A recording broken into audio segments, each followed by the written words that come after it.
black women have a valid point, and that is that black women are unprotected.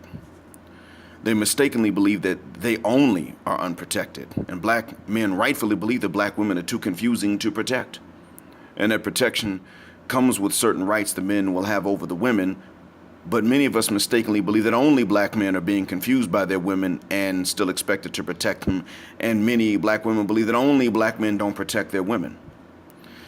Black people mistakenly believe that only black people have the issues we have. In reality, Western women in general have followed feminism, and they became too confusing to men, and they left older men with a sense of deception after filling younger men with a sense of optimism.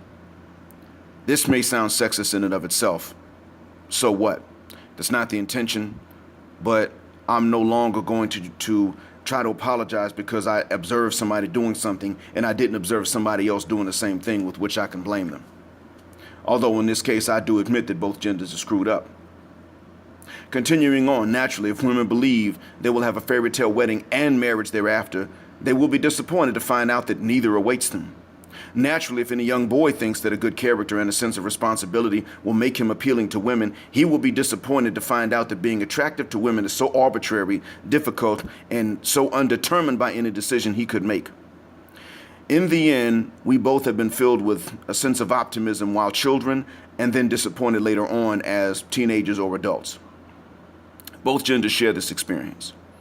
While we're arguing with each other, we're both victims of this. However, the fact remains that, frankly, the deception comes from mothers more than from young women. Bottom line, the fact is that men aren't complicated enough to be as deceiving.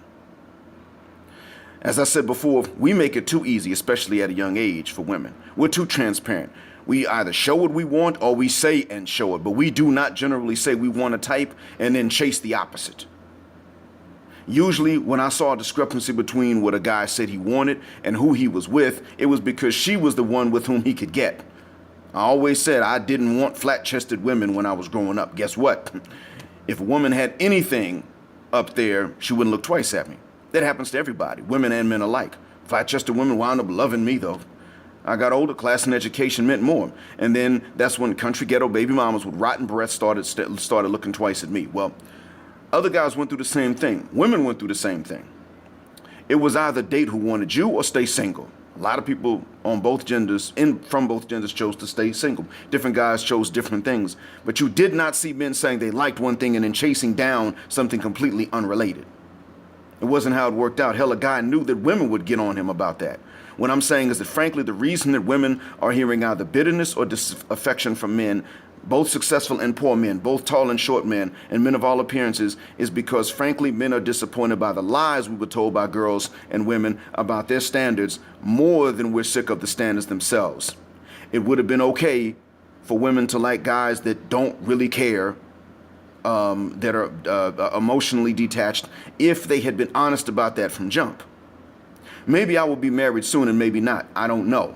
Whether I'm married soon or not, the fact is that many men are disappointed that the things women want, we couldn't know right off the bat at young ages, because no woman was going to tell us right off the bat that women are so paranoid about winding up with this rare creature called the pushover that they overtest and scrutinize men to weed out the mythical pushover, and can't tell the difference between a man who likes her and a man with no backbone, while never explaining this to young guys. No woman or girl, even related to the men, was going to tell a guy in middle school that, frankly, they wanted chauvinist men who valued women, but not as much as they demanded men value them. This is the damn problem. And until a generation of men gets to grow up without being misled at young ages and then learning they got mass deceived about what women want in the first place, there will be men who aren't incels and yet still say, no, thank you, ma'am. Now that we're older, you stay over there because, frankly, you collectively taught me to get used to being alone and single.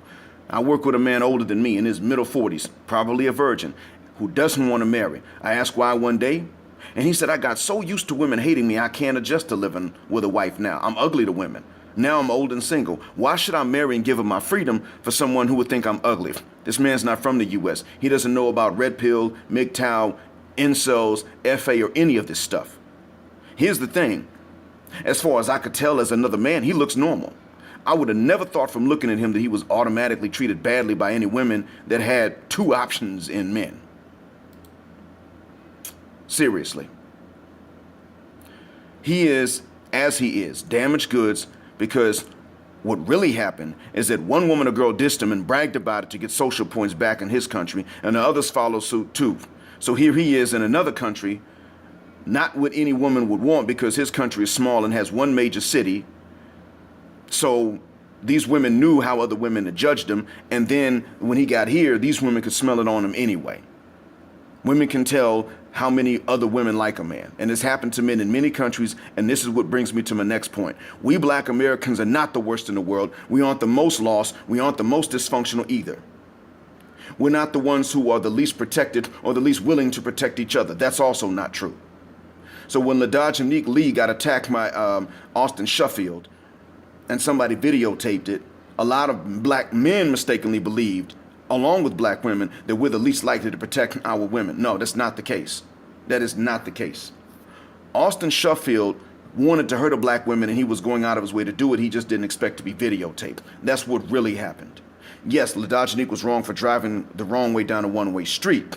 She was tactically stupid for swinging at a man who had a pistol in his hand, but she wasn't morally wrong in any case. He was morally wrong. He deserves to die. A terrible, painful death. But we're not the only ones who are as bad off as we are. You see, Arab women frustrate the hell out of Arab men, and it goes beyond just not giving it up before marriage. I mean, that would also bother Arab men. You see, actually in quite a few countries, Arab women will do what we point out black women do in the hood. They will bang a few guys before they get married, then expect a husband to marry them and take care of them. The difference is that they won't have these bad dudes' children, though. Yeah, they'll go around if they can, they'll go around the neighborhoods, bang the same few guys if they're in a country where they can pull that off. But they won't have those guys' kids. They will not breed with the most carefree men and then look for the responsible ones to raise carefree men's kids. If she gets pregnant, she's going to try to get an abortion. That is the difference. But they do screw around if they can, and if they can't, they don't. One man divorced his wife in the country in which I live because he discovered that his wife had experimented with other women before they got married. She had no access to men she wasn't related to. And I guess incest was a gross concept to her, like it should be, but then she tried women. So she later on got married and still wanted women. And when he found this out, he was so hurt, he couldn't look for another wife afterwards. You see, men are beginning to start thinking critically now. The ding-a-ling has a negative value attached to it. But a few guys have a ding-a-ling that has a positive value attached to it. But no women will admit this, so they simply look like hypocrites. And that's what he felt like. And I'm not letting men off the hook for the dumb things we do. The only difference is that when men do dumb stuff, we have to get taken to task for it and we have to pay the price. Asian men complain about how their women have long chased down white men while being difficult to Asian men. Oh, and speaking of Arabs, a Saudi man once told me that Saudi men and women are starting to hate each other as marriage partners, and that many marriages between Saudis are because the law forbids Saudi men under 30 to marry outside the country because women protested and families arranged the marriages, and that's how they get married. Otherwise, Saudi women would marry foreign men who are more liberal, and Saudi men would marry foreign women who are less spoiled and more attentive and don't demand these prohibitive and expensive dowries. I've heard Latino men complain about how the attractive Latinas want gangster guys, not normal non-violent men. And when I say non-violent, I just mean men who don't start stuff, provocative men. They also don't want to be stepdads or cuckolds to guys who solve problems with gang violence. These Latin men are no different. Western white men say Western white women are too far gone on feminism. And some of you all say that all women have some of these guys, these Western men, say that all women have a nature that's incompatible with men unless you strip away all women's rights because women are children. Now, this is what I've heard some of them say. I'm not hearing black men start to say this. I don't hear black men say that women are naturally this way and they can't change. I hear white guys saying they can never be any different. We think they're united and they're not. They're not even discussing how to unify. And when I say they, I mean all these non-black folks. They're not discussing how to unify unless they got the discussion from us to begin with. They're not discussing whether or not to protect their women based on some racial unity. They might discuss it based on nationality, maybe. A Mexican man may not defend a Colombian woman he doesn't know. He might defend a Mexican woman if he knows she's Mexican, and that's still not guaranteed. A Korean man probably will not defend a Chinese woman, though I doubt they would fight a black man to do it anyway. Many white men will no longer defend white women they don't know either. What hurts us is that we do know that they agree they can attack black women. And white men are getting more comfortable attacking black women. See, these folks that are attacking black women aren't doing it because black men don't beat them up. They're doing it because the police won't kill them for it or arrest them. They feel like the society will understand, so they're not going to face any kind of repercussions legally. They got guns for if black men come after them. You know, that's not, they would shoot any white or Chinese, or they would shoot any man that comes to attack a woman that is going to protect that woman right there at that time. But what they're not afraid of is the police and the society ostracizing them because, you know, when it comes to black women, they view black women as less deserving. Not less protected, just less deserving. They don't view black women as being less protected by their men. That's what I'm saying. They view black women as being less protected by the law. White men are getting more comfortable attacking black women, but we know we'll go to jail if we even block an angry white woman's punches and we don't retaliate.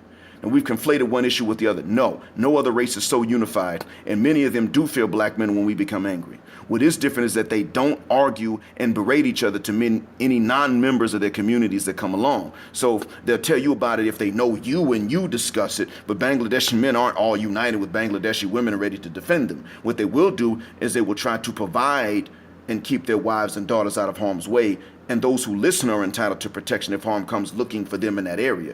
But if you stray from that community and disobey, you're seen as deserving what you get. So if you're a Bangladeshi woman and you go to a nightclub and get slapped, the community ain't gonna rally for you because neither you nor your husband or brother was supposed to be in a nightclub in their culture. Believe me, there are times when men of other races envy us for the loyalty of our women, and there are times when they look at a YouTube channel and say they really hate each other. We're not the worst off, believe that. What is unique about us are only two things. One, others find it very easy to unite against us because of our color and features. Nothing else. That's the first thing. Secondly, we're more aware of this, so we also have more arguments about it. They're not arguing because they're not aware that everybody, or they're not aware of their place in the white supremacist system. Not consciously. They agree to go along with white supremacy like it doesn't exist, and it's just some natural normal instinct that we all have to prefer white over all else. One is not our fault, and that's their attitude, and the other one is to our credit that at least we're aware of it and have a reaction. So the next time any of us says only black people, don't follow it up with something negative. Our women are not the only unprotected women. They're not the least protected, and we black men are not less protective or more dominated. We're not even the ones who least prefer our own women. Women of other races also have to ask themselves if the guy they like even likes women of her particular background. Whether that guy they like is white or from the same background, they still got to ask that question. So an Indian woman has to wonder if the hot Indian guy likes Indian women to begin with. A Latina woman, same thing. And if either one of them's looking at the white guy, they got to ask, does he like Latina or Indian women? The difference is that they're more willing to approach that white dude and risk rejection than they would ever risk from another man of color coming from the same background. So the Indian woman might approach the white guy, where she won't approach the Indian guy she likes and risk rejection. There's no only black women or only black men unless you follow it up with someone's attitudes or something positive about how we survive it and counter it. I hope this has been a benefit. Assalamu alaikum and black power.